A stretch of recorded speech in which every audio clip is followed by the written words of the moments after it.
Halo Tribuners, selamat siang. Anda sedang menyaksikan live update Tribun News edisi Rabu 22 Desember 2021. Siang ini akan kami sajikan informasi teraktual dan menarik yang dilaporkan secara langsung oleh reporter lapangan kami. Bersama saya Meisa Desirait, inilah live update selengkapnya. Presiden RI Joko Widodo kembali menyerahkan sertifikat tanah untuk rakyat di Provinsi Kaltara, tepatnya di Gedung Tenis Indoor Kota Tarakan pada Selasa 21 Desember. Total sertifikat diserahkan sebanyak 13.455 sertifikat tanah, hasil pendaftaran tanah sistematis lengkap dan diberikan simbolis kepada sekitar 300 orang penerima. Di momen itu, Presiden Joko Widodo juga membagikan 3 sepeda kepada warga Tarakan yang beruntung. Untuk kabar selengkapnya akan disampaikan rekan Andi Pausiah, wartawan Tribun Kaltara yang kini sudah terhubung bersama kami. Halo Andi.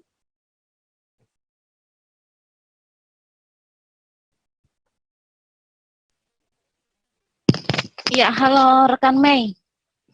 Silakan dengan informasi Anda bisa diceritakan lebih detail kunjungan Presiden ke Kaltara dalam rangka membagikan sertifikat PTSL ini. Ya, baik rekan Mei. Selamat siang Tribuners. Saya Andi melaporkan dari Kota Tarakan, Provinsi Kalimantan Utara.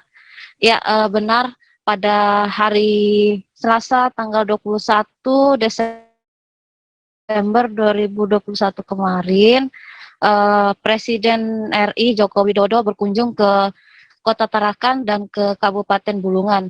Untuk di Kota Tarakan sendiri, Presiden RI Joko Widodo membagikan sebanyak 13.455 sertifikat PTSL itu untuk data Sekaltara.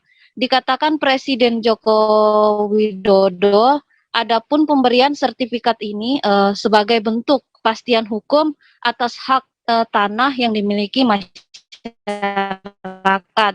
Terlebih misalnya mereka yang memiliki lahan-lahan pertambakan yang ada di wilayah lingkup Provinsi Kalimantan Utara.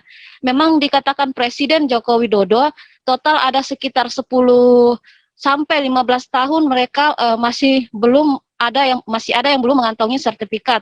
Sebagiannya sudah ada. Dan memang adapun pembagian sertifikat ini diinisiasi atau dicetuskan pada saat 3 tahun lalu, di mana pada saat 3 tahun lalu Presiden RI Joko Widodo berkunjung ke Kaltara, dan pada saat berada di dalam helikopter dari atas wilayah Kaltara, ia melihat Kaltara dan belum diketahui apakah kepastian hukum lewat sertifikat kepemilikan tadi. Dan pada saat itu juga ia memerintahkan langsung menterinya di dalam heli itu untuk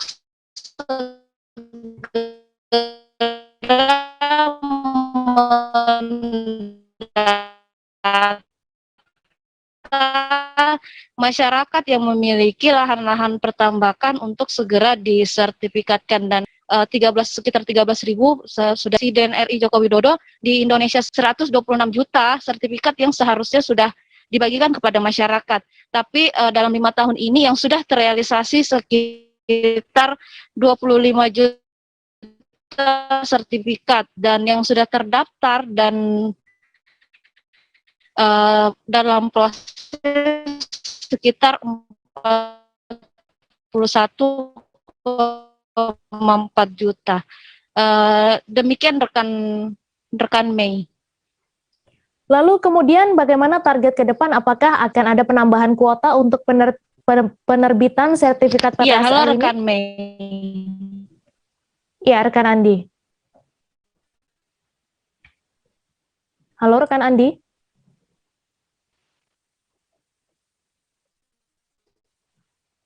Ya,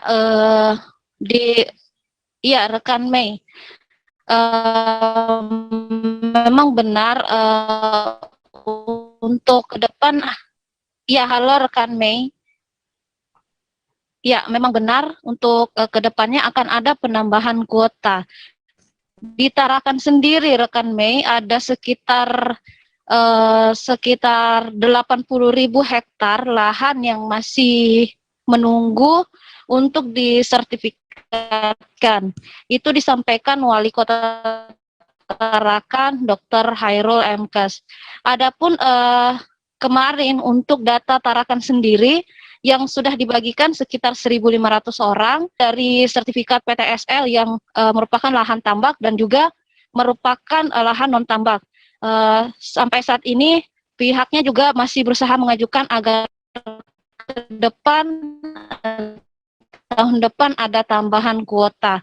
Dan memang Presiden Joko Widodo sudah memerintahkan menterinya tahun depan kalau bisa di Kaltara sendiri ditambah menjadi 20.000 target yang bisa direalisasikan, diterbitkan sertifikat PTSL-nya.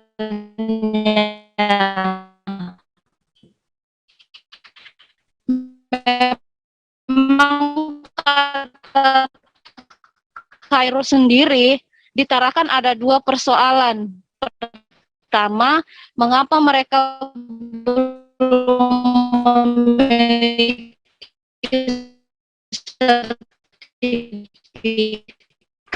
karena memang mereka belum mendaftarkan ke BPN. Kemudian yang kedua, masih ada lahan warga yang berdiri di atas lahan wilayah.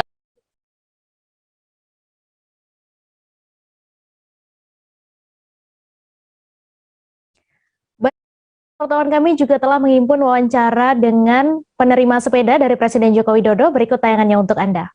Alhamdulillah mertua dapat sertifikat, menantu dapat sepeda. Gimana nih perasaannya setelah dapat sertifikat? Alhamdulillah senang sih Pak, bisa langsung berbicara dengan Pak Jokowi. Alhamdulillah senang sih melihat beliau.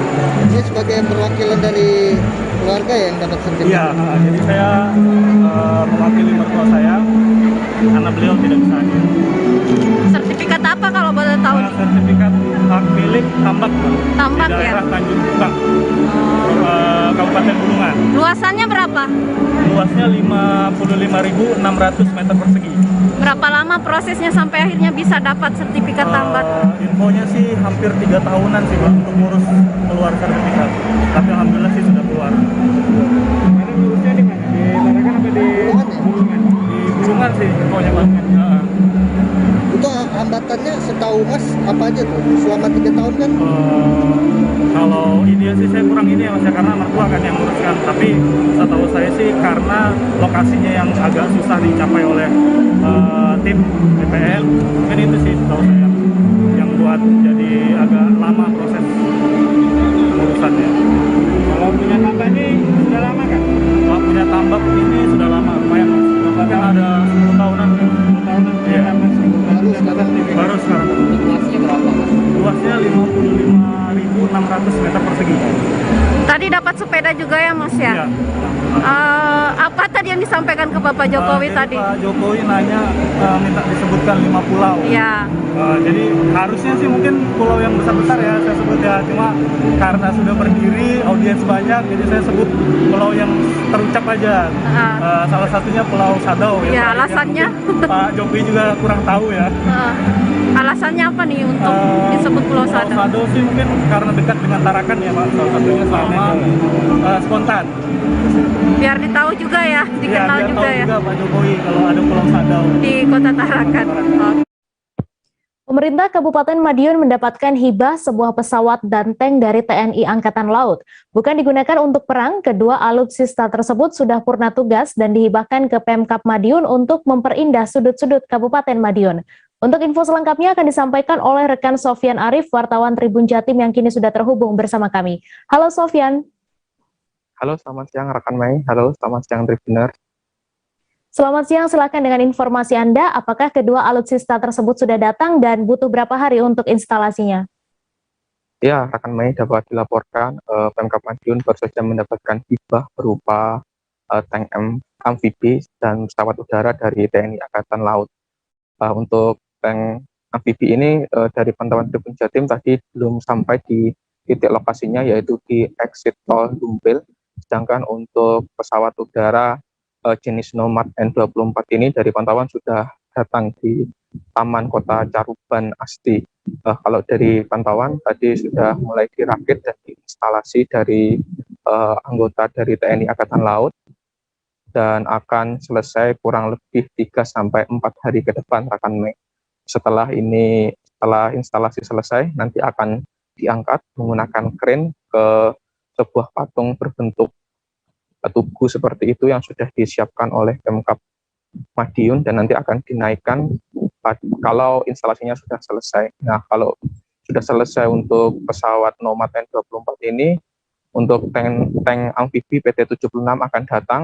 Yang tank amfibi ini akan lebih mudah, karena sudah dirakit dari Surabaya dan akan dibawa di Madiun sudah dalam bentuk rakitan, dan untuk meletakkannya itu tidak sulit karena tidak di atas patung seperti pesawat Nomad N24. Rencananya ini akan diresmikan juga oleh Bapak KSAL, namun belum mendapat kepastian apakah Bapak KSAL bisa meresmikan kedua alutsista yang dihibahkan ini. Dan saat ini tadi saya sudah mendapatkan wawancara juga dengan Kabid Cipta Karya dari Kabupaten Madiun. Ini adalah hasil kerjasama antara Pemkab Madiun dengan TNI AL. Pemkab Madiun menyiapkan tempatnya senilai 70 juta hasil dari PAK tahun anggaran 2021, sedangkan TNI Angkatan Laut menghibahkan tank amfibi PT-76 serta pesawat udara Nomad N24 Mei. Ya, kemudian apa alasan kedua alutsista ini diletakkan di dua titik tersebut? Ya, kalau dari Dinas PU Cipta Karya tadi mengatakan untuk pesawat ini tidak diletakkan di alun-alun Caruban Mei, yang menjadi ikon utama sebenarnya dari Kabupaten Madiun, karena di alun-alun Caruban sendiri sudah ada pesawat yang lain yang sebelumnya merupakan hibah dari TNI Angkatan Udara, sehingga pesawat dari TNI Angkatan Laut ini diletakkan di ruang terbuka hijau lainnya, yaitu di Taman Kota Caruban Asti yang berada di pinggir Jalan Nasional juga, sehingga diharapkan bisa menjadi ikon Kota Caruban dan semakin menarik untuk didatangi oleh masyarakat Kota Caruban dan sekitarnya. Sedangkan untuk exit tol Dumpil ini juga diberikan tank amfibi, karena exit tol Dumpil ini juga merupakan salah satu gerbang utama di Kabupaten Madiun dari luar kota, yang pertama yang menggunakan akses tol ini, sehingga dengan adanya tank di exit tol Dumpil diharapkan bisa memberikan kesan indah kepada pendatang yang turun di Kabupaten Madiun. Kemudian bagaimana respon warga dengan adanya alutsista tersebut, Sofyan? Ya, tadi kalau dari pantauan, warga sangat menyambut gembira dengan adanya pesawat Nomad N24 yang sudah datang di Taman Kota Caruban. Walaupun instalasi belum selesai, mereka sudah banyak yang antri untuk foto, namun mereka masih sedikit-sedikit takut karena banyak TNI yang menjaga, sehingga mereka perlu izin terlebih dahulu kepada para anggota TNI yang menjaga di sekitar pesawat tersebut. Namun pada dasarnya boleh-boleh saja untuk mengambil foto di sekitar pesawat Nomad N24 yang sedang diinstalasi, asalkan masih dalam jarak yang aman. Baik, terima kasih Sofyan atas laporan Anda, dan Tribuners, wartawan kami juga telah menghimpun wawancara dengan Kepala Bidang Cipta Karya Dinas PUPR Kabupaten Madiun. Berikut tayangannya untuk Anda. Koordinasi sama Angkatan Laut, jadi yang menginstalkan memang teman-teman Angkatan Laut. Jadi kemarin itu hasil dari rapat di Angkatan Laut saya dikabarin mereka butuh waktu 3-4 hari untuk menginstal pesawat ini, karena lihat lokasi ini kan cukup sempit ya. Jadi kita nanti berinovasi gimana nanti peletakan krennya di mana supaya pesawat ini bisa naik ke atas. Jadi insya Allah tadi sudah kita koordinasi, metodenya sudah kita bicarakan. Insya Allah nanti untuk pesawatnya naik itu bisa lancar. Adanya monumen ini Pak? Ya harapannya dengan adanya monumen pesawat ini bisa jadi ikon, jadi ikon di Caruban ya. Kenapa ditempatkan di sini? Karena memang lokasi yang ada di sini. Karena yang di alun-alun itu sudah ada pesawat dari Angkatan Udara. Pak, ini kan juga ada hubungannya sama yang di Dumpel. Ya. Kira untuk yang di Dumpel itu kapan? Yang di Dumpel setelah pemasangan ini selesai. Kalau yang di Dumpel itu peletakannya lebih mudah ya, lebih mudah karena tidak perlu dirangkai karena itu sudah dirangkai di Surabaya. Jadi kalau jadwalnya lancar itu kalau nggak Jumat, Sabtu tank itu sudah berada di Dumpel. Berapa unit Pak yang di Dumpel Pak? Satu Satu saja. Jenis tank ya Pak? Jenisnya saya lupa kalau saya lupa, nggak apa-apa nanti saya sharekan ke Mbak Dian. Nama Ganjar Pranowo kian mentereng di sejumlah hasil survei calon presiden dalam Pilpres 2024 mendatang.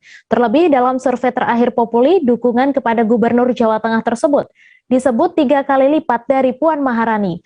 Untuk mengetahui lebih detailnya sudah bergabung bersama kami rekan jurnalis Tribun Solo, Fristin Intan yang akan menyampaikan laporannya. Halo Fristin. Halo, hai. Silakan dengan informasi Anda bagaimana tanggapan Ganjar soal survei tersebut. Baik, terima kasih Mai terkait dengan tanggapan Ganjar Pranowo terkait hasil survei yang melebihi dari Puan Maharani pada hari kemarin. Memang dari pernyataannya Ganjar hanya mengatakan bahwa itulah hanya survei ataupun dalam bahasa Jawanya salah cuma survei aja seperti itu.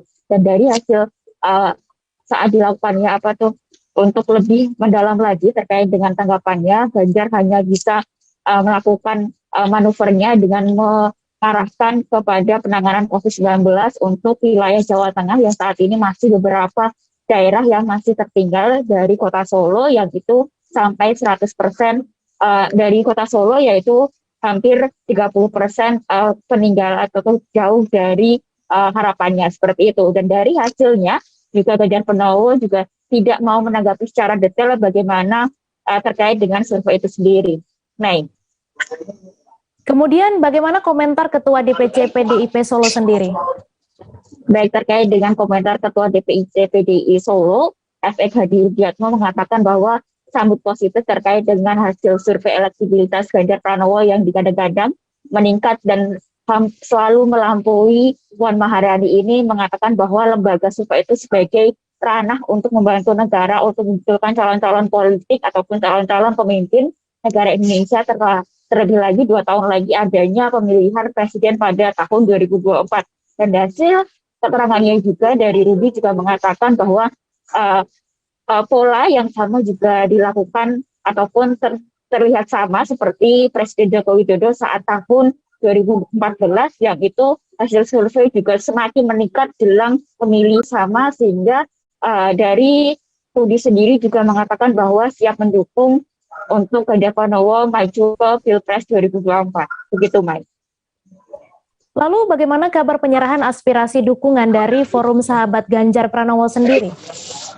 Baik, Forum Sahabat Ganjar dikabarkan akan melakukan pemberian aspirasi dukungan Pilpres 2024 pada hari Kamis mendatang, dan dari hasil keterangan dari Ketua DPC Kota Solo juga akan menerima secara langsung untuk aspirasi ini, karena menurut Hadi bahwa untuk aspirasi semua dari keseluruhan ataupun dari beberapa calon tetap dia terima, namun hingga sampai saat ini memang proses ataupun munculnya nama hanya tertuju pada Ganjar Pranowo, sehingga secara langsung dia juga menekankan bahwa akan tetap memberikan menerima aspirasi itu dan menyampaikan langsung kepada Ketua Umum yaitu Megawati Soekarno Putri untuk melakukan merangkum ataupun mempertimbangkan aspirasi dari dukungan Forum Sahabat Ganjar Pranowo ini. Begitu, Mai.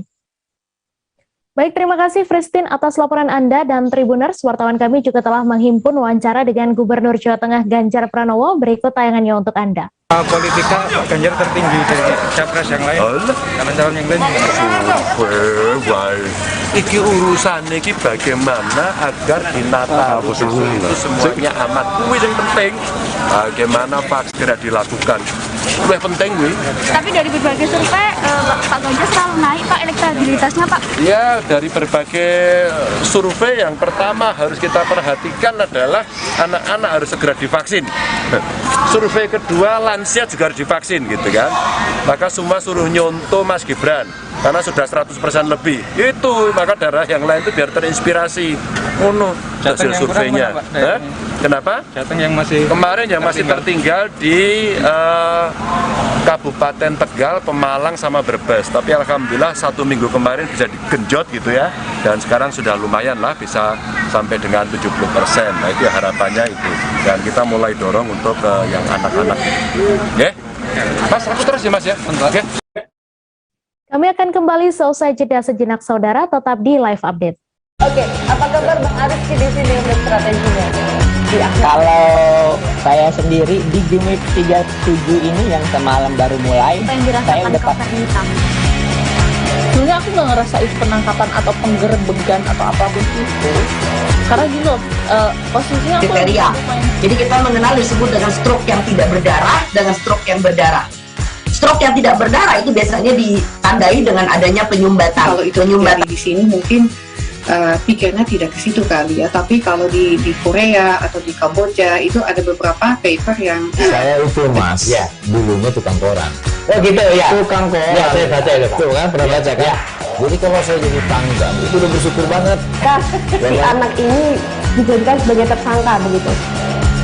Ya, kalau ini kita bicara yang di luar kasus Situbondo ya. Dikenal dengan nama hujan shower, di mana terdapat batas jelas antara daerah hujan dan tidak hujan yang biasanya terjadi. Terima kasih Anda masih menyaksikan live update. Viral di media sosial, Bupati Batubara Zahir memarahi guru sekolah dasar. Dalam video berdurasi 3 menit 20 detik tersebut, terlihat Zahir memanggil 2 orang guru dan menanyakan terkait siswa yang dibiarkan tidak mengenakan masker. Belakangan diketahui sekolah dasar tersebut berada di Pematang Rambe, Kecamatan Nibung Hangus, Kabupaten Batubara, Sumatera Utara. Untuk info selengkapnya akan disampaikan oleh rekan jurnalis Tribun Medan, Alif Harahap, yang kini sudah terhubung bersama kami. Halo Alif. Halo Mei, selamat siang. Selamat siang, silakan dengan informasi Anda bisa dijelaskan apa penyebab Bupati Batubara ini bisa marah-marah. Ya, terima kasih Mei. Perlu dijelaskan bahwasanya pertama kali video itu viral di media sosial, Facebook terutama di sini, di mana Bupati terlihat marah-marah akibat ada siswa yang tidak mengenakan masker saat proses belajar mengajar tatap muka, di mana saat itu menurut keterangan Bupati, sekolah tatap muka itu diminta oleh guru-guru sendiri, dan yang awalnya Bupati meminta untuk selalu online, terus online. Namun karena permintaan lebih banyak, maka dilakukanlah sekolah tatap muka. Namun setelah dilakukan tatap muka, guru-guru tidak mampu menjaga prokes. Kira-kira seperti itu, Mei. Lalu bagaimana perkembangan dari sekolah di Desa Pematang Rambe sendiri? Terima kasih, Mei. Sekolah tetap berlanjut, namun tetap dalam kontrol Dinas Pendidikan, di mana prokes tetap dijalankan tanpa adanya tenaga pengajar ataupun murid yang tidak mengenakan masker. Seperti itu, Mei. Kemudian apa sanksi yang diberikan kepada sekolah jika tidak menerapkan prokes ini, Alif? Ya, untuk sanksi tadi saya sempat konfirmasi ke Dinas Kominfo bahwasannya sekolah akan, bila tidak mematuhi prokes, sekolah akan dilakukan tidak dilakukan tatap muka lagi atau melalui daring, seperti itu, Mei, kira-kira. Baik, terima kasih Alif Harahap atas laporan Anda. Selamat bertugas kembali. Kita beralih ke informasi selanjutnya, Saudara. Bupati Jember Hendy Siswanto memimpin pemantauan ke sejumlah lokasi menjelang masa Natal dan Tahun Baru 2022 pada Selasa 21 Desember. Tempat yang ditinjau adalah perwakilan lokasi perhubungan, tempat ibadah, dan pusat perbelanjaan. Tempat perhubungan yang dituju adalah Stasiun Jember, kemudian tempat ibadahnya yakni Gereja Pantai Kosta di Indonesia atau GPDI Eklesia Jember, sedangkan pusat perbelanjaan adalah Golden Market Jember. Untuk info selengkapnya akan disampaikan rekan jurnalis Surya, Sri Wahyunik, yang kini sudah terhubung bersama kami. Halo Sri. Halo, selamat siang Mei dan juga Tribuners. Selamat siang, silahkan dengan informasi Anda bagaimana hasil pantauan di lokasi tersebut. Ya, jadi memang sebenarnya sudah 2 hari terakhir ini dari hari Senin dan juga kemarin ini memang Forkopimda Kabupaten Jember itu memantau sejumlah tempat itu untuk mengetahui sejauh mana persiapan masa Natal dan Tahun Baru 2002. Kemarin Bupati Jember didampingi dengan Dandim 0824 Jember, juga ada Kapolres Jember, itu memantau 3 tempat, yakni ada Stasiun Jember, ada Gereja Pantai Costa di Indonesia atau GPDI Iglesia di Jember, dan juga salah satu pusat perbelanjaan yakni Golden Market Jember. Jadi di tempat-tempat tersebut rombongan Forkopimda yang dipimpin oleh Bupati ini memantau sejauh mana kesiapan tempat-tempat itu menyambut masa Natal dan Tahun Baru, terutama dari sisi protokol kesehatan ya, karena seperti stasiun Jember ini mereka tetap memberikan pelayanan perjalanan kereta api. Kalau di kawasan Daop 9 Jember ini ada 24 perjalanan kereta api, sedangkan Natal untuk di tempat ibadah di gereja tentunya juga mereka tetap melaksanakan misa Natal seperti yang dilakukan di gereja Eklesia ini. Memang tetap melakukan peribadatan misa Natal itu secara langsung atau secara tatap muka, dan juga ada yang melalui daring begitu. Kemudian bagaimana persiapan gereja GPDI Eklesia sendiri terkait Natal yang akan datang ini? Ya, kemarin memang Bupati ini langsung memantau dan mencari tahu sejauh mana sih persiapan dari gereja. Gereja Eklesia ini sudah sangat menerapkan protokol kesehatan ya, Mei. Di antaranya gereja tempat peribadatan itu hanya dipakai 25% dari kapasitas ruangan. Jadi sebenarnya gereja itu bisa menampung 800 jemaat, tapi dalam misa Natal besok itu hanya dipakai 180 sampai 225 orang, itu terbanyak seperti itu, dan digelar selama 4 hari, dan ada catatan pentingnya tidak di tanggal 25. Jadi memang di tanggal 25 Desember di hari H Natal ini pihak gereja malah tidak melaksanakan misa itu karena dikhawatirkan terjadi crowded ya, orang-orang jemaah itu dikhawatirkan lebih memilih semuanya di tanggal 25, sehingga pihak gereja itu memilih tanggal 25 tidak digelar misa Natal, namun misa Natal digelar selama 4 hari selain tanggal 25, yakni tanggal 27, 28, 29 dan 30 Desember. Dan tentunya juga ada protokol kesehatan ya, bahwa jemaat itu wajib sudah menjalani vaksin, bahkan dosis 1, dosis 2, dan juga tidak menerima jemaat dari luar kota Jember. Dan juga harus mereka yang pernah terkonfirmasi positif itu harus negatif dinyatakan PCR, dan dari dinyatakan negatif PCR itu 2 pekan harus menjalani karantina lagi 2 pekan baru boleh masuk gereja, seperti itu. Kemudian bagaimana kebijakan Pemkab Jember sendiri untuk malam tahun baru nanti?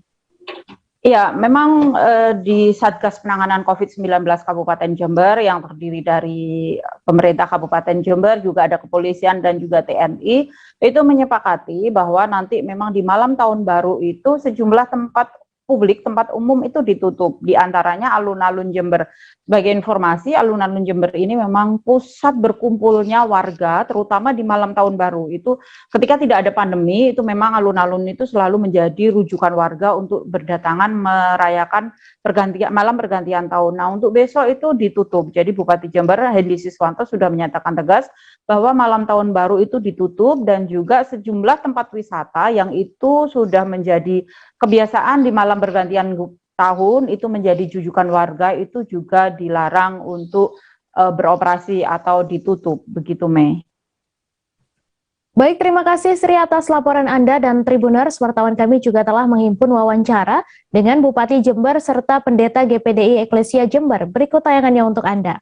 Saya melihat teman-teman cukup lebih dari yang kita bayangkan ya. Seperti saat ini kita di gereja Eklesia ini istimewa proteksinya, jadi semua yang masuk ke sini sudah wajib sudah vaksin 1-2, itu wajib.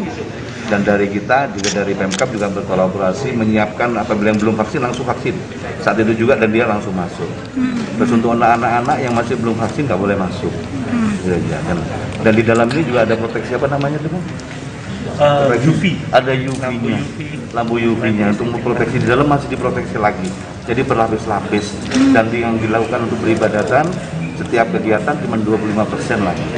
Jadi Eklesia, Pak Doni. Ya, jadi kita mempersiapkannya dengan tentunya protokol ya, protokol yang ketat kesehatan. Kita juga mengikuti edaran dari Kementerian Agama. Jadi kami melaksanakan itu seperti biasa ibadah, berarti bukan formal celebration, tapi ibadah saja. dan kapasitas kehadiran cuma 25% saja. Dari kapasitas Dan gedung itu ya? yang kami lakukan sejak awal pandemi. Jadi jemaat itu hanya bisa hadir ke gereja itu hanya 1 bulan 1 kali. Dan selebihnya mereka bisa mengikuti melalui ibadah live streaming yang disiarkan di channel YouTube gereja.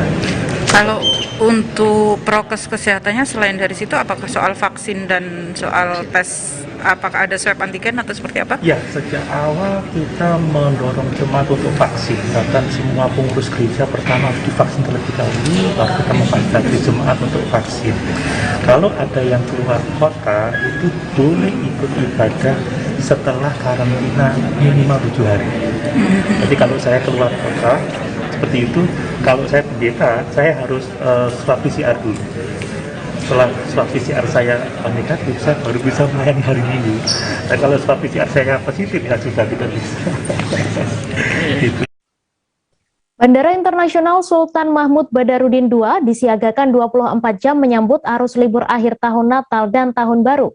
Bandara SBM 2 saat ini buka lebih awal, yakni pukul 5 hingga 20 waktu Indonesia Barat setiap harinya. Namun jika ada pesawat mendarat darurat khususnya saat cuaca buruk seperti saat ini, maka akan dibuka hingga pukul 22 waktu Indonesia Barat. Untuk detail informasinya akan disampaikan langsung oleh rekan jurnalis Tribun Sumsel, Hartati, yang kini sudah terhubung bersama kami. Halo Tati. Iya, halo, selamat siang rekan Mei. Selamat siang.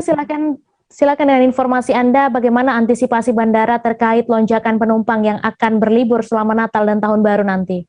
Iya, selamat siang Tribuners. Saat ini Bandara Internasional Sultan Mahmud Badarudin II Palembang sudah disiagakan selama 24 jam menyambut arus libur panjang Natal dan Tahun Baru. Kesiagaan ini dilakukan melalui apel siaga yang dilakukan oleh tim gabungan TNI, Polri, ke bandar kesehatan dari bandara dan juga dari Airnav dan airline yang dilakukan 17 Desember hingga 4 Januari mendatang. Kesiapan ini dilakukan untuk mengantisipasi karena memang beberapa bulan terakhir ini lonjakan arus penumpang cukup terlihat, apalagi saat ini libur Natal dan Tahun Baru juga bersamaan dengan libur sekolah sehingga diprediksi akan terjadi lonjakan penumpang yang melintas melalui Bandara Sultan Mahmud Badarudin II Palembang. Antisipasi ini dilakukan dengan menyiagakan posko arus pantauan Nataru di bandara tersebut mulai dari 17 Desember hingga 4 Januari 2022 mendatang Mei. Kemudian apakah terpantau ada lonjakan penumpang saat liburan akhir tahun ini meski masih dalam kondisi pandemi?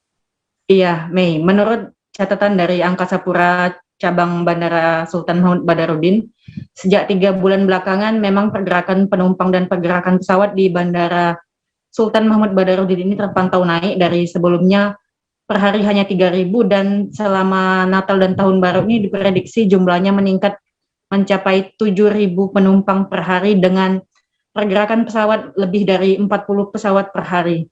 Dan ini jumlah pesawat ini bisa sehari mencapai lebih dari 20 keberangkatan dan juga 20 kedatangan dengan rute favorit itu tetap Palembang Jakarta karena memang saat ini jumlah rute langsung atau direct flight itu memang belum tersedia di Bandara Sultan Mahmud Badarudin karena memang masih dalam dampak pandemi. Jadi beberapa maskapai yang sebelumnya melayani penerbangan langsung ke rute kota favorit liburan sekarang menghentikan sementara rute tersebut dan tetap memilih penerbangan langsung dari Palembang dan Jakarta saja, sehingga untuk rute-rute yang selanjutnya mereka tetap penerbangan namun harus dulu stop di Jakarta dan melanjutkan penerbangan kembali seperti itu, Mei.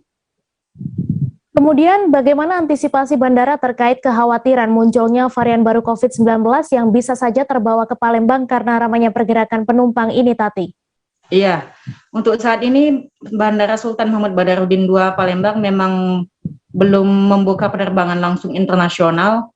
Dari sebelumnya memang ada 2 penerbangan langsung internasional yaitu tujuan Palembang Kuala Lumpur dan tujuan Palembang Singapura. Tapi untuk hingga saat ini memang belum ada penerbangan langsung, namun pihak bandara mengantisipasi melalui kerjasama dengan Kantor Kesehatan Pelabuhan Palembang.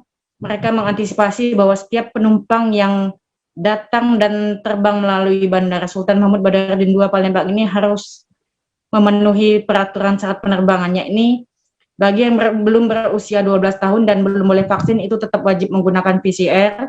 Dan bagi yang sudah vaksin 2 kali itu sesuai dengan aturannya boleh terbang menggunakan antigen saja. Tapi bagi yang belum vaksin 2 kali tetap harus PCR. Dan mereka juga harus mengisi aplikasi Peduli Lindungi dan e-hack untuk memudahkan melakukan tracing jika kemungkinan ada hal-hal yang tidak diinginkan atau munculnya varian baru virus COVID-19 ini, Mei. Baik, terima kasih Tati atas laporan Anda dan Tribuners. Wartawan kami juga telah menghimpun wawancara dari Eksekutif General Manager Bandara Sultan Mahmud Badarudin II. Berikut tayangannya untuk Anda. Kemudian persiapan untuk layanan untuk penumpang Bandara Sultan Mahmud Badarudin II Palembang. Kita melakukan kolaborasi dan bersama dengan Lanut, kemudian dengan Polri, dengan Bapak Kapolsek. Di sini juga ada GM Airnav, kemudian juga ada Ibu Emilia dari Kepala KKP dan seluruh airline yang diwakili Airport Operating Committee dan Ground Handling. Kita melakukan apel ini tujuannya untuk mempersiapkan seluruh fasilitas layanan, kemudian dari personil juga ini siap untuk melayani kegiatan pada masa Nataru. Tribuners, kami masih akan menyajikan informasi menarik untuk Anda seusai jeda sejenak, tetap di live update. Oke, apa kabar Bang Arif di sini untuk strateginya? Kalau saya sendiri di Jumip 37 ini yang semalam baru mulai, Apa yang dirasakan Kapten Hitam? Sebenarnya aku nggak ngerasa itu penangkapan atau penggerebegan atau apapun itu. Karena gini loh, posisinya aku kriteria. Jadi kita mengenal disebut dengan stroke yang tidak berdarah dengan stroke yang berdarah. Stroke yang tidak berdarah itu biasanya ditandai dengan adanya penyumbatan. Kalau itu penyumbatan di sini mungkin pikirnya tidak ke situ kali ya, tapi kalau di Korea atau di Kamboja itu ada beberapa paper yang Saya itu Mas, ya dulunya tukang koran. Oh gitu ya, Tukang koran. Ya, saya baca itu Pak. Tuh kan, pernah baca kan? Ya. Jadi kalau saya jadi pangdam itu udah bersyukur banget. Si anak ini dijadikan sebagai tersangka begitu. Ya, kalau ini kita bicara yang di luar kasus Situbondo ya. Dengan nama hujan shower, di mana terdapat batas jelas antara daerah hujan dan tidak hujan yang biasanya terjadi pada fase awal mature stage atau tahap Berbahaya dewasa. itu Kang. Jadi mulai artinya terjadinya perlembekan. Nah itu untuk penetrasi akan sulit gitu ya. Dok, saya ini menurut saya memang tidak mudah, bukan urusan tanah diambil. Kalau misalnya Amerika Serikat sekarang, Rasulullah mengatakan dalam sebuah hadis bahwa berpuasa di 6 hari Syawal itu. Oke, apa kabar Bang Arif di sini untuk strateginya? Kalau saya sendiri di Jumip 37 ini yang semalam baru mulai, Apa yang saya dirasakan udah Kapten Hitam? Sebenarnya aku nggak ngerasa itu penangkapan atau penggerebegan atau apapun itu. Karena gini loh, posisinya aku kriteria. Jadi kita mengenal disebut dengan stroke yang tidak berdarah dengan stroke yang berdarah. Stroke yang tidak berdarah itu biasanya ditandai dengan adanya penyumbatan. Kalau itu penyumbatan di sini mungkin pikirnya tidak ke situ kali ya, tapi kalau di Korea atau di Kamboja itu ada beberapa paper yang saya itu Mas, ya dulunya tukang koran. Oh gitu ya, Tukang koran. Ya, saya baca itu Pak. Tuh kan, pernah baca kan? Ya. Jadi kalau saya jadi pangdam itu udah bersyukur banget. Si anak ini dijadikan sebagai tersangka begitu. Ya, kalau ini kita bicara yang di luar kasus Situbondo ya. Dengan nama hujan shower, di mana terdapat batas jelas antara daerah hujan dan tidak hujan yang biasanya terjadi pada fase awal mature stage atau tahap Berbahaya dewasa. itu Kang. Jadi mulai artinya terjadinya perlembekan. Nah itu untuk penetrasi akan sulit gitu ya. Dok, saya ini menurut saya memang tidak mudah, bukan urusan tanah diambil. Kalau misalnya Amerika Serikat sekarang, Rasulullah mengatakan dalam sebuah hadis bahwa berpuasa di 6 hari Syawal itu. Oke, apa kabar Bang Arif di sini untuk strateginya? Kalau saya sendiri di Jumip 37 ini yang semalam baru mulai, Apa yang saya dirasakan udah Kapten Hitam? Sebenarnya aku nggak ngerasa itu penangkapan atau penggerebegan atau apapun itu. Karena gini loh, posisinya aku kriteria. Jadi kita mengenal disebut dengan stroke yang tidak berdarah dengan stroke yang berdarah. stroke yang tidak berdarah itu biasanya ditandai dengan adanya penyumbatan. Kalau itu terjadi di sini mungkin pikirnya tidak ke situ kali ya, tapi kalau di Korea atau di Kamboja itu ada beberapa paper yang saya itu mas, ya dulunya tukang koran. Oh gitu ya, tukang koran. Ya saya baca itu Pak. Tuh kan pernah baca kan? Ya. Jadi kalau saya jadi tanggal itu udah bersyukur banget. Si anak ini dijadikan sebagai tersangka begitu. Ya kalau ini kita bicara yang di luar kasus Sidoarjo ya. Dengan nama hujan shower, di mana terdapat batas jelas antara daerah hujan dan tidak hujan yang biasanya Terima kasih Anda masih menyaksikan live update. Dalam menyambut Natal dan Tahun Baru 2022, para pelaku usaha mikro kecil dan menengah atau UMKM kembali menyajikan kue kering dengan berbagai cita rasa di depan Taman Deo, Kota Sorong, Papua Barat. Seorang pemilik usaha bernama Minarno mengatakan Natal dan Tahun Baru merupakan momen yang sangat baik bagi pelaku UMKM di Sorong. Ia menuturkan untuk penjualan di saat Natal dan Tahun Baru, dirinya bisa menjual dalam jumlah yang banyak. Untuk detail informasinya akan disampaikan langsung oleh rekan wartawan Tribun Papua Barat, Safwan Ashari yang kini sudah terhubung bersama kami. Halo Safwan. Halo Mei. Silakan dengan informasi Anda bagaimana pantauan di lapangan terkait penjualan kue kering jelang Natal dan Tahun Baru ini. Iya, Mei dan juga Tribuners dimanapun Anda berada, hari ini dapat saya kabarkan dari Kota Sorong, Papua Barat bahwa momentum Natal dan Tahun Baru ini adalah momentum yang sangat baik dan kepada para pelaku UMKM di Kota Sorong itu sendiri. Sebab momentum ini para pelaku UMKM di Kota Sorong mengambil kesempatan untuk mengais rezeki untuk menjual kue dan juga hal-hal yang berkaitan dengan Natal dan Tahun Baru. Begitu, Mei. Kemudian kue dengan cita rasa apa saja yang dijual di sana, Safwan? Iya, Mei, berdasarkan wawancara saya dengan salah satu pedagang di Kota Sorong sendiri, mereka menjelaskan bahwa kue yang dijual di sekitar Taman Deo Kota Sorong ini beragam rasanya, mulai dari manis, terus asin dan juga ada beberapa rasa keju dan juga kurma begitu. Lalu dari penjualan ini berapa pemasukan yang dapat diperoleh oleh pelaku usaha ini? Iya, Mei, perlu diketahui bahwa dari hasil penjualan ini awalnya memang mereka menyiapkan sekitar kurang lebih 60 juta untuk modal usaha.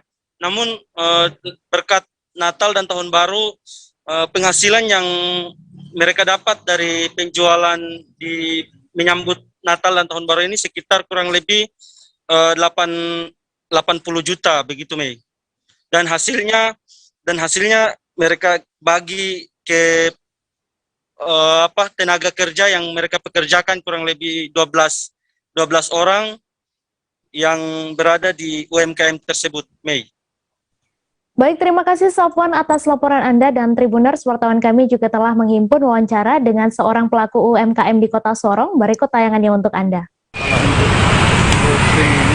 merupakan hari yang sangat baik buat kita sebagai home industry, di mana kami melakukan penjualan kue dari berbagai macam jenis kue, dari kurma, kastengel, nastar, kita lakukan, kita produksi dalam jumlah sangat besar, yang mana untuk dalam menyambut Natal dan Tahun Baru ini kita bisa memproduksi sampai 4.000 toples.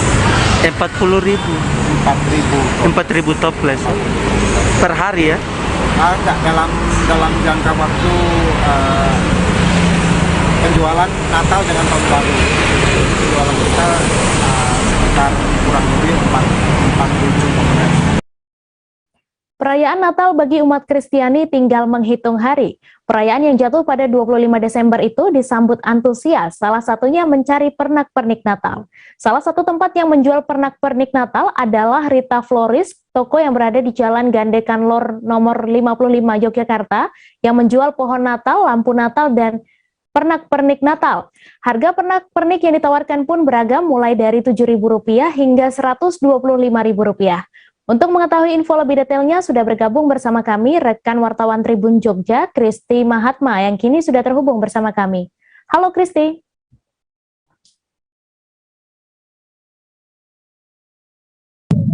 Saat ini saya berada di toko pernak-pernik di Gandekan Lor. Jadi menjelang Natal ini pernak-pernik Natal terutama sangat dicari nih oleh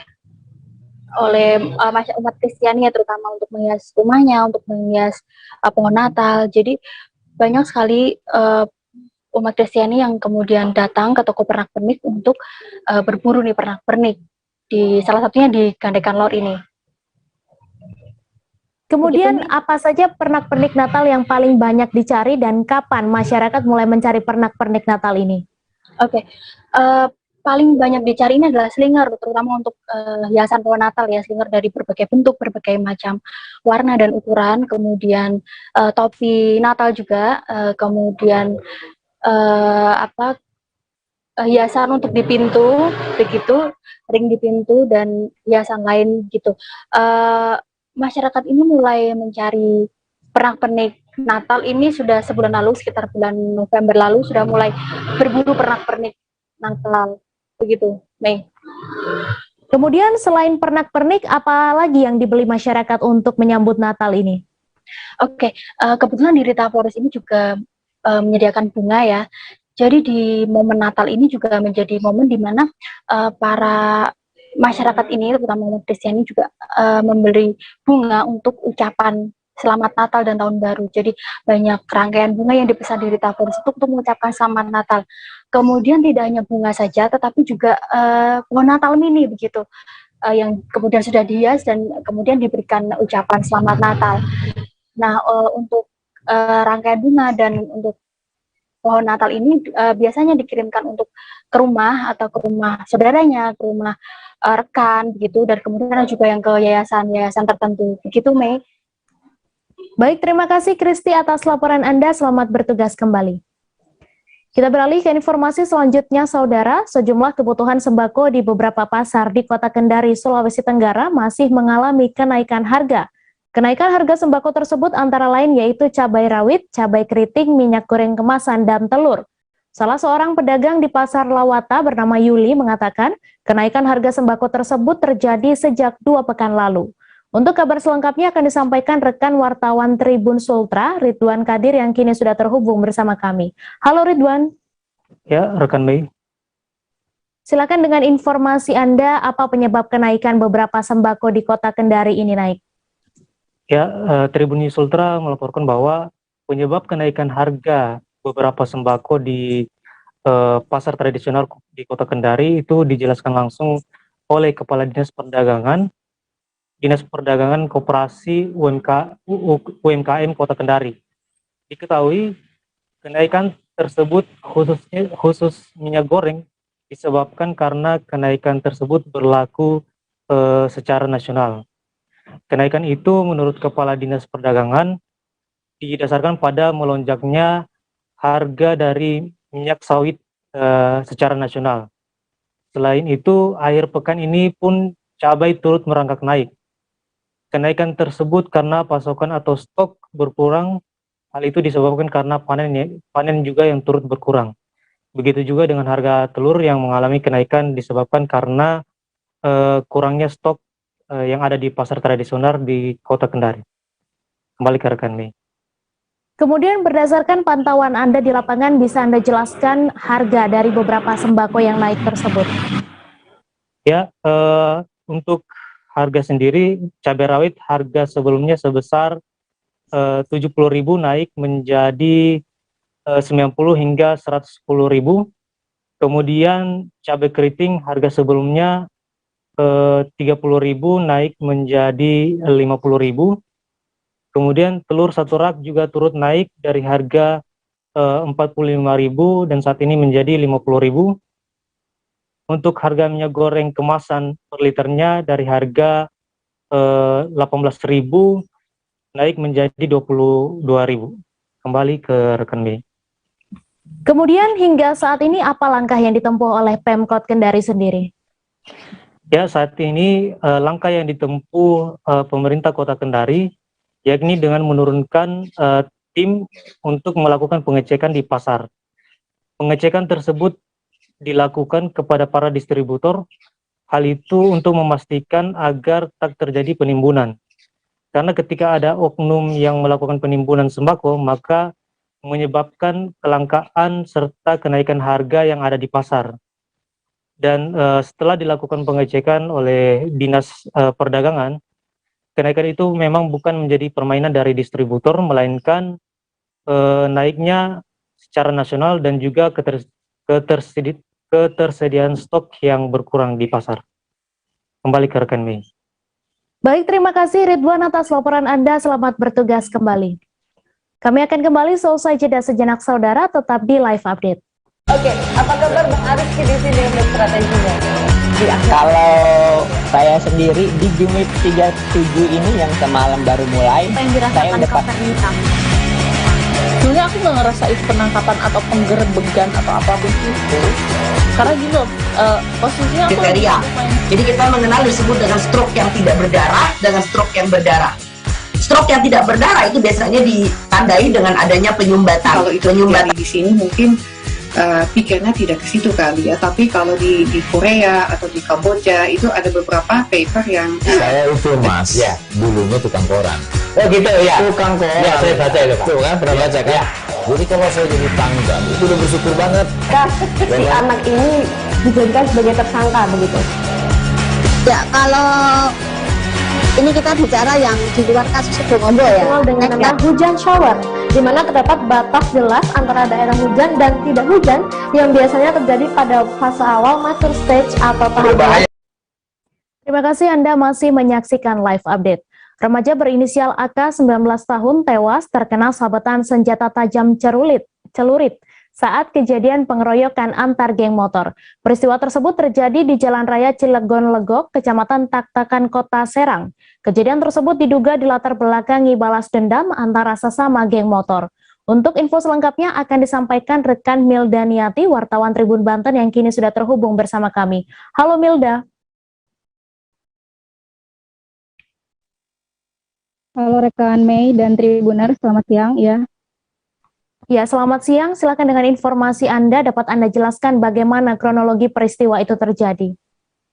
Ya, peristiwa itu terjadi sekitar tanggal 14 di bulan November tahun 2021, tepatnya dini hari pukul 3:30 begitu rekan Mei. Selain itu juga kronologi daripada kejadian itu ketika geng motor bernama AK, yaitu dari geng motor Egreg, dia selaku korban berusia 19 tahun, selain itu selaku pelaku berinisial AK berusia 17 tahun, dia berasal dari geng motor Kramat Watu. Nah, berdasarkan informasi dari Kapolres Serang Kota, AKBP Maruli Ahilya Sutapaya, bahwasanya pelaku ini berinisial AK, dia mengundang korban untuk bertemu melalui mengechat lewat media sosial, begitu rekan Mei. Selain itu juga dari pertemuan tersebut mereka melakukan tawuran di sekitar wilayah Drangong, gitu rekan Mei. Kemudian dapat Anda jelaskan luka apa saja yang dialami korban ini? Ya, dari peristiwa tersebut akan mengalami luka sabetan celurit di bagian dada, kemudian di tangan kanan, dan juga mengalami luka di punggung belakangnya, begitu rekan Mei. Selain itu juga dalam peristiwa tersebut AK tidak bisa tertolong sehingga dia dinyatakan meninggal dunia, begitu rekan Mei. Sehingga dari peristiwa tersebut Polres Serang Kota berhasil menangkap satu orang terduga pelaku yang melakukan pembacokan terhadap AK, yaitu berinisial KR. Dia berhasil diamankan oleh pihak kepolisian, namun masa yang lainnya itu belum bisa diamankan dan masih dalam proses pengejaran, begitu rekan Mei. Kemudian menurut informasi yang Anda dapatkan, pelaku diancam hukuman berapa tahun, Milda?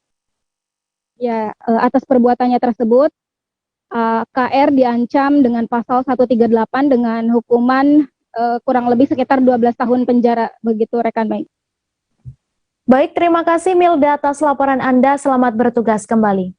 Kita beralih ke informasi selanjutnya, Saudara. Seorang tenaga kerja Indonesia asal Kabupaten Polewali Mandar, Sulawesi Barat kembali meninggal dunia dalam kondisi tidak wajar di Malaysia. TKI diketahui seorang laki-laki bernama Saidiman Hamal berusia 38 tahun, warga Desa Karama, Kecamatan Tinambung, Kabupaten Polewali Mandar. Untuk info selengkapnya akan disampaikan oleh rekan jurnalis Tribun Sulbar, Hasan Basri, yang kini sudah terhubung bersama kami. Halo Hasan. Ya, halo Mei. Silakan dengan informasi Anda, sejak kapan TKI itu meninggal? Oh ya, betul sekali Mei, bahwa memang seorang tenaga kerja Indonesia asal Kabupaten Polewali Mandar kembali dilaporkan meninggal. Dalam sebulan ini sudah 2 warga Polman dilaporkan meninggal. Sebelumnya meninggal di Riyadh dan kali ini meninggal di Sabah, Malaysia. TKW diketahui bernama Sediman Hamal, berusia sekitar 38 tahun. Namun ironisnya jenazah yang tiba di kampung halaman ini ditemukan dalam kondisi tidak wajar, di mana pada dada korban, dada jenazah ini ditemukan dalam kondisi terjahit, diduga sudah melalui proses bedah.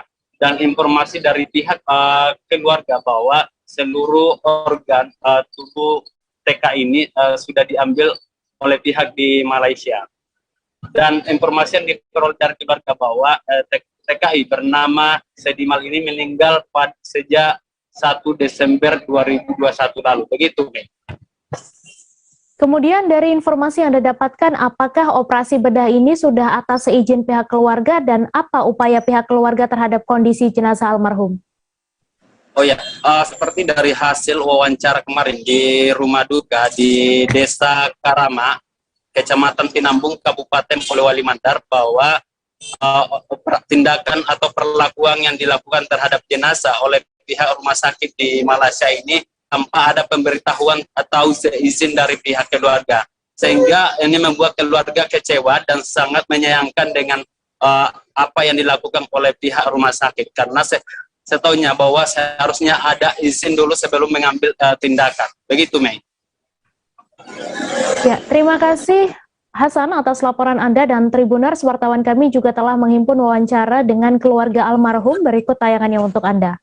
Ini yang mulai dari tanggal 1, tanggal 1 Desember, kita dari pihak rumah sakit menelpon ke sini bahwa jenazah saudara Sediman ada di rumah sakit. Selanjutnya ada informasi lagi bahwa jenazah tidak akan dipulangkan kalau tidak dibela. Tapi setelah itu supaya baru ada komunikasi seperti itu. Tidak ada pemberitahuan sejak awal. Jadi pihak keluarga di sini beranggapan bahwa kenapa tidak diinformasikan ke sini, kenapa tidak ada komunikasi, kenapa langsung dibela. Jadi kami merasa tidak enak sebagai keluarga, karena kita ini manusia lah, kita sebagai manusia, jadi harus ada komunikasi. Langkah apa yang kita tempuh, itu sama sekali tidak ada komunikasi. Setelah ada dibela, baru dia ada komunikasi. Iya, baru ada komunikasi. Meninggalnya itu Pak di kapal. Jadi sudah meninggalnya baru ke rumah sakit. Ya sudah meninggal baru dibawa ke rumah sakit. Angka kasus ruda paksa dan penyekapan di Nagan Raya yang buron pada Selasa 21 Desember siang berhasil ditangkap Polres setempat. Dengan penangkapan 3 orang tersebut, sehingga total pelaku yang sudah diamankan dalam kasus tersebut sebanyak 12 orang dari total 14 orang. Hingga Rabu 22 Desember, Polres Nagan Raya masih memburu 2 pelaku yang masih buron. Untuk detail informasinya akan disampaikan langsung oleh rekan wartawan Serambi News, Rizwan, yang kini sudah terhubung bersama kami. Halo Rizwan. Halo Mai. Silakan dengan informasi Anda, bagaimana kondisi korban saat ini pasca kejadian tersebut. Baik, terima kasih Mai. Dapat kami laporkan, Polres Nagan Raya telah kembali berhasil menangkap 3 tersangka, yaitu buron dari 5 orang yang selama ini dicari. Dari sebelumnya 14 tersangka dalam kasus rudal paksa ataupun pemerkosaan yang menggilir oleh seorang gadis berusia 15 tahun di Nagan Raya, Aceh. Saat ini Polres Nagan Raya masih memburu 2 pelaku lain yang masih melarikan diri. Sebanyak 12 orang dari 14 pelaku telah diamankan saat ini di Polres Nagan Raya, masih dalam proses pemeriksaan dan memintai keterangan terhadap peran-peran mereka dalam melakukan kasus pemerkosaan dengan menggilir seorang gadis berusia 15 tahun. Iya, Mai? Kemudian Rizwan, apa upaya pemerintah daerah sendiri dalam membantu korban? Baik, Mai. Pemerintah daerah sendiri melalui tim TP2 TPA dan Dinas Pemberdayaan Perempuan Anak telah mendatangi rumah korban, yaitu melakukan pendampingan baik dalam pemeriksaan di Polres dan pendampingan untuk pemulihan kembali pasca trauma.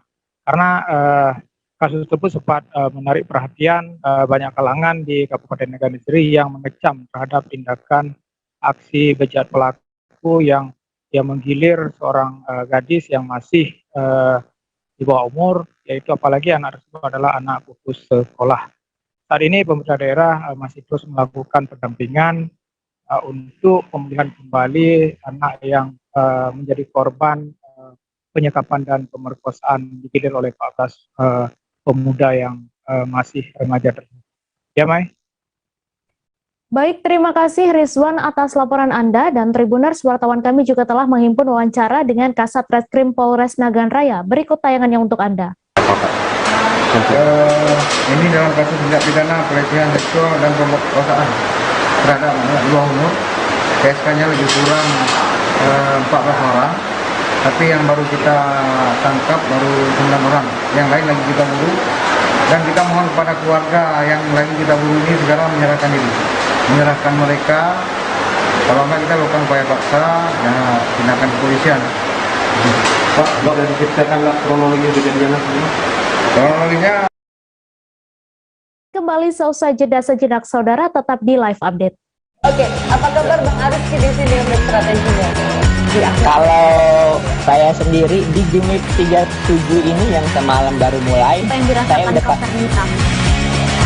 sebenarnya aku nggak ngerasain penangkapan atau penggerebegan atau apapun itu, karena gitu posisinya aku kriteria.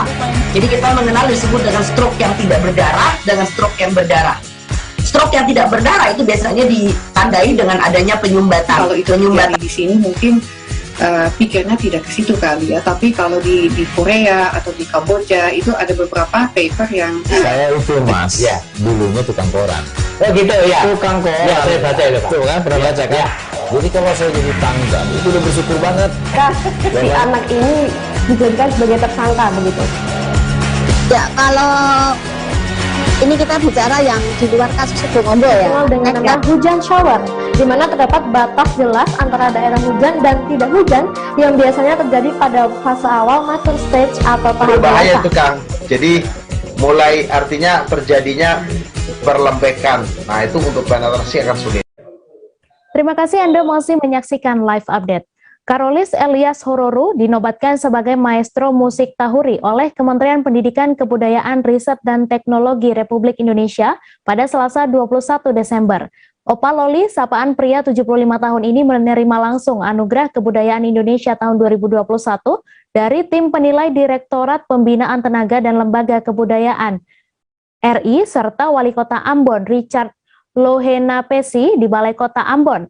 Penghargaan diberikan atas jerih payahnya melestarikan musik tahuri sejak ia berumur 12 tahun.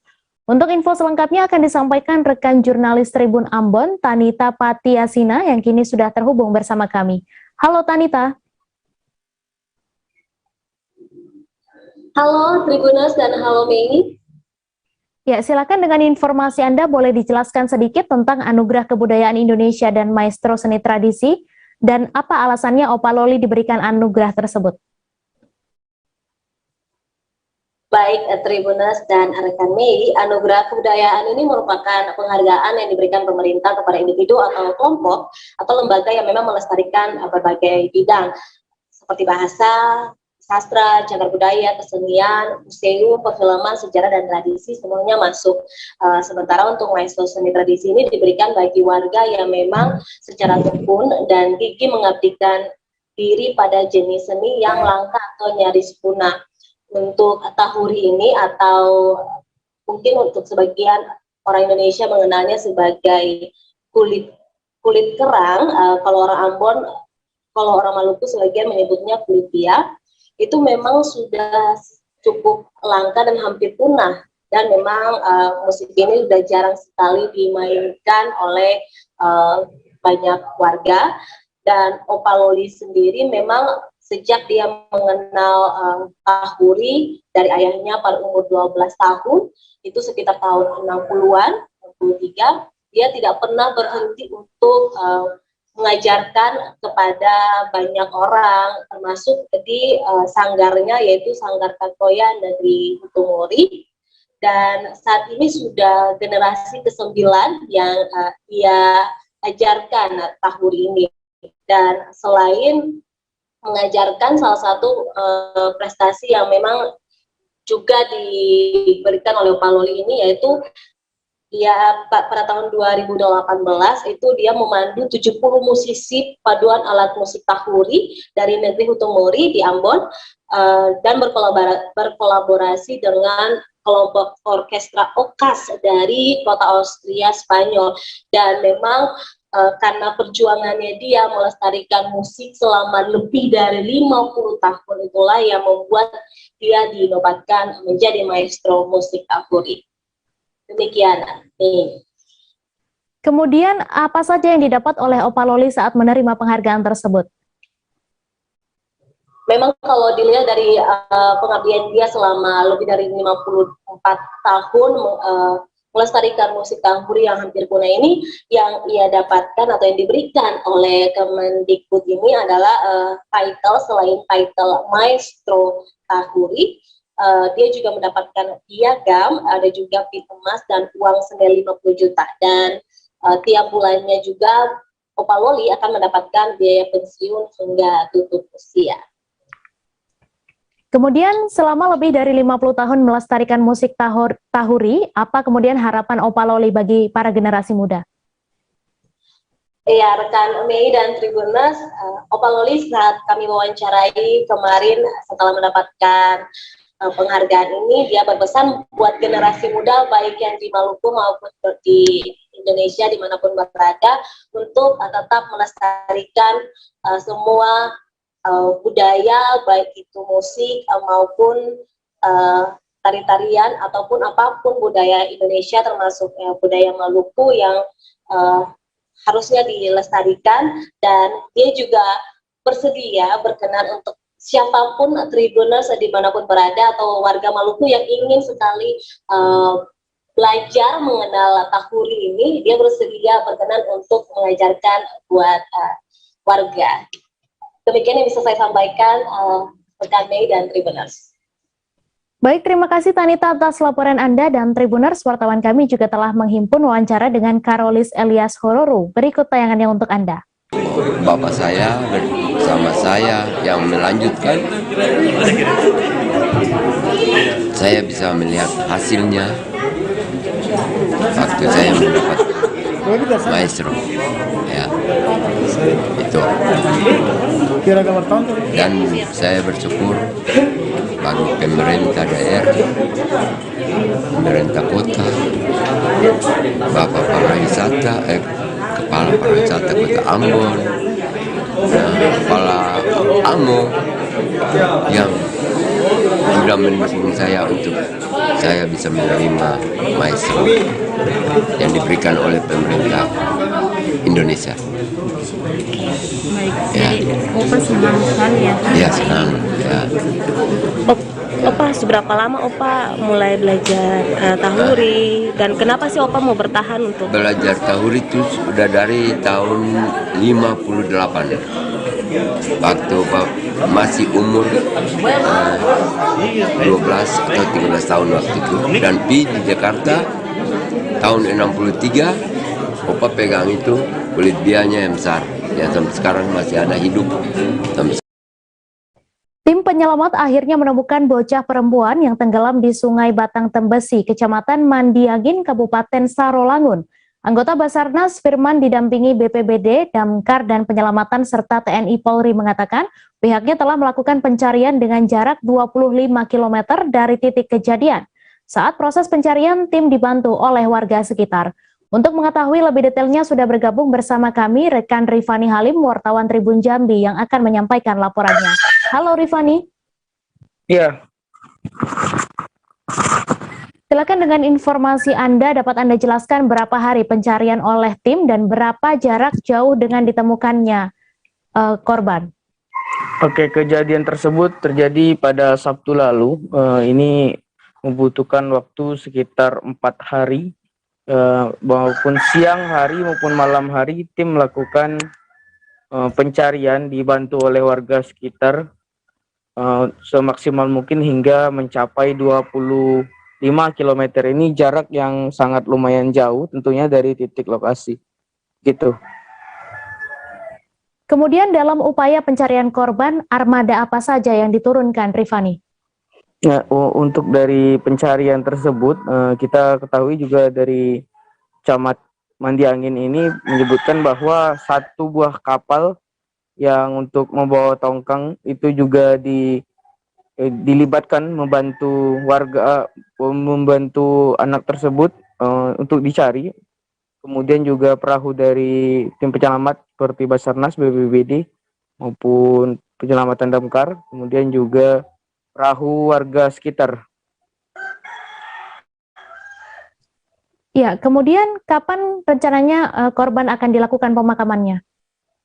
Nah, setelah ditemukan oleh para tim penyelamat tersebut yang terdiri dari TNI Polri, Basarnas, Damkar, warga sekitar, BPBD juga, ini akan dikemumikan sore setelah ditemukan dari tim penyelamat. Kemudian juga kronologi ini kita sebutkan bahwa kejadian tersebut mulanya anak tersebut bersama kakeknya sedang berada di atas air, itu di atas titian kayu yang untuk alat penyedot kerikil. Kemudian kakeknya tidak sadar bahwa anak tersebut sudah tercebur.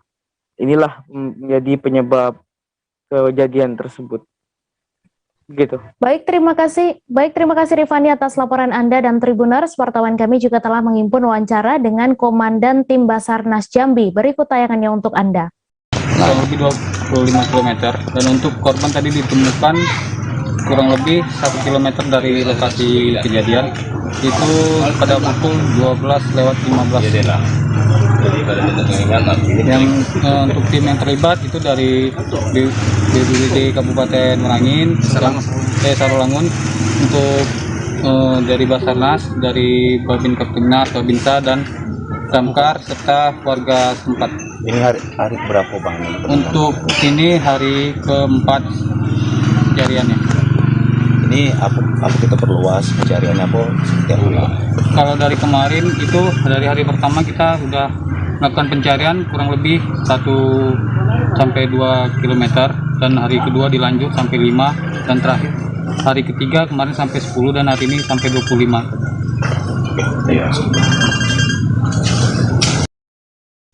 Bencana angin puting beliung terjadi di Kabupaten Pringsewu. Puting beliung menghantam setidaknya 7 rumah warga dan 2 rumah ibadah.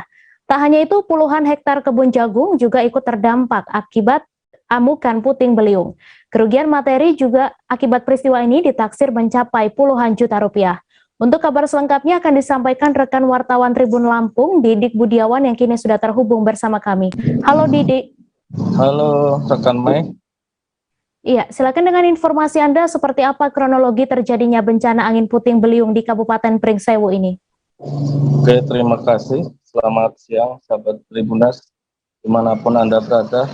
Saya laporkan dari Pringsewu, Lampung, bahwa bencana angin puting beliung terjadi di wilayah Kabupaten Pringsewu pada hari Senin 20 Desember 2021, tepatnya atau sore hari. Ketika itu angin puting beliung datang bersama dengan hujan deras, sehingga masyarakat ketika itu berteduh di dalam rumah, dan pada sore itu angin puting beliung menyapu sejumlah rumah warga. Ada sebanyak 7 rumah, tepatnya di Pekon Waringin Sari Timur, Kecamatan Adiluwe, Kabupaten Pringsewu, Lampung. Angin puting beliung ini juga merusakkan 2 rumah ibadah, yakni pura, 1 gereja. Namun pada bangunan gereja ini lebih pada tempat parkir yang atapnya berterbangan, termasuk 7 rumah warga juga atapnya berterbangan, sehingga mengakibatkan kerusakan karena kejadian itu pada sore hari, sehingga masyarakat melakukan evakuasi pada hari berikutnya, yakni hari Selasa 21 Desember 2021. Begitu rekan Meng. Kemudian seperti apa kondisi terakhir rumah warga, rumah ibadah dan juga kebun jagung? Apakah sudah ada bantuan penanganan dari pemerintah daerah setempat atau seperti apa, Didik? Oke, Mei, pada hari Selasa 21 Desember 2021 pagi, masyarakat bersama aparat TNI, BPBD dan kepolisian melakukan evakuasi atas pohon tumbang akibat puting beliung. Masyarakat bergotong royong membersihkan pohon dan puing-puing reruntuhan. Sampai saat ini pihak pemerintah setempat tengah mendata kerusakan atas bencana puting beliung tersebut. Dipastikan bahwa tidak ada korban jiwa dalam bencana puting beliung ini. Itu, Mei. Lalu terkait kondisi cuaca dan potensi bencana di Pringsewu, adakah imbauan dan pesan dari pihak terkait untuk masyarakat? Ya, Mei, pemerintah Kabupaten Pringsewu mengimbau supaya masyarakat menata kembali tanaman yang ada di sekitar bangunan, terlebih pohon-pohon besar, supaya dilakukan pemangkasan dan pohon yang diperkirakan tidak mampu menahan angin kencang supaya tidak ditanam dekat dengan bangunan, karena wilayah Pringsewu, tepatnya Kecamatan Adiluwe, merupakan satu wilayah yang sering mengalami bencana angin puting beliung. Dengan imbauan tersebut harapannya tidak ada kerugian atau meminimalisir kerugian atas adanya bencana puting beliung. Gitu, Mei. Baik, terima kasih Didi atas laporan Anda, dan Tribuners, wartawan kami juga telah menghimpun wawancara dengan seorang warga serta Kepala Pekon Waringin Sari Timur. Berikut tayangannya untuk Anda. Pasca bencana ini, Pak? Ya, kita gotong royong membersihkan dan dengan warga masyarakat sekitar, kemudian mengimbau melalui aparatur Pekon untuk menata kembali pohon-pohon potensi yang kira-kira di samping rumah yang cukup tinggi, yang kira-kira membahayakan untuk dilihat, untuk dirapikan, perlu untuk dipotong. Karena kita tahu ini tahun kemarin juga seperti ini kejadian di Waringin Sari Timur, dan dari situ kita bisa baca bahwa secara geografis Waringin Sari Timur terus Kecamatan Adiluwe dan secara keseluruhan. Dari sore itu angin dari arah sana, Pak, ya. Lalu muter sini, dia itu terus ambruk sini. Itu kejadiannya. Anginnya kelihatan mutar-mutar gitu Ya, apa gimana? muternya dari arah sana tapi, Pak. Dari arah? Arah sana. Arah sana. Sini muter. Langsung kan gini. Saya kan di sekolahan itu, di sebelah itu. Masih bikin tembok pagar itu, sebelah ambruk juga waktu dulu. Nah, saya di situ. Kemarin jam berapa kejadian? Sekitar habis apa tuh? Adzan itulah. Setengah lima. Kurang lebih setengah lima itu. Kurang lebih. Nah, saat itu disertai hujan deras atau? Iya, masih hujan, Pak, itu, Hujan Pak. deras sampai semalam ya? Iya, sampai semalam. Maka kalau habis ini tumbang, hujan kan nggak seberapa deras sudah. Udah rada mengurang lah hujan itu. Kan situ di sekolah itu, itu. Itu berapa untuk yang peristiwa ini, untuk berapa jumlah yang ini, Pak, yang alami kerusakan, Pak? Kalau kerugian ini, Pak, ya, bangunan ini kan yang Informasi tadi sekaligus menutup perjumpaan kita dalam live update hari ini. Tribuners, lantaran masih di tengah pandemi, kami kembali mengingatkan untuk selalu menerapkan protokol kesehatan dimanapun Anda berada. Saya Meisa Desirait beserta kru yang bertugas pamit. Terima kasih dan sampai jumpa. Jangan lupa like, subscribe, dan share ya!